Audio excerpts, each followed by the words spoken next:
প্রধান উপদেষ্টার যে বক্তব্য, এটা অনেক পুরনো বিষয় হয়ে গেছে ইতিমধ্যে। বিশেষ করে নির্বাচন বিষয়ে যে বক্তব্য ছিল যে এই বছরের শেষের দিকে অথবা আপনার পরবর্তী বছরে অর্থাৎ 26-এর মাঝামাঝি সময়ে এই বিষয় নিয়ে আলোচনা হয়েছে, অনেক দীর্ঘক্ষণ আলোচনা হয়েছে। আমরা মনে করি যে এত বিলম্বিত করার কোনো কারণ নেই।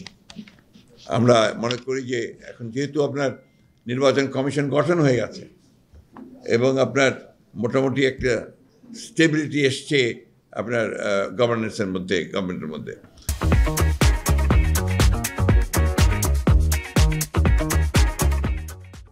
সেই ক্ষেত্রে এই নির্বাচন অনুষ্ঠানের জন্য আমার মনে হয় যে আপনার বোধহয় এই মাসেই বোধহয় আপনার নির্বাচন সংস্কার সংক্রান্ত যে কমিটি, সেটার বোধহয় রিপোর্ট এসে যাবে, হ্যাঁ কালকেই দেবে।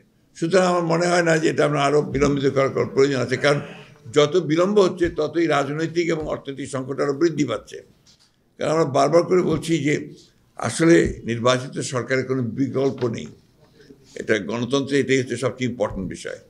তো সেই ক্ষেত্রে আমরা মনে করি যে এই বছরই মাঝামাঝি সময় অর্থাৎ আপনার জুলাই আগস্ট এর মধ্যেই নির্বাচন সম্ভব।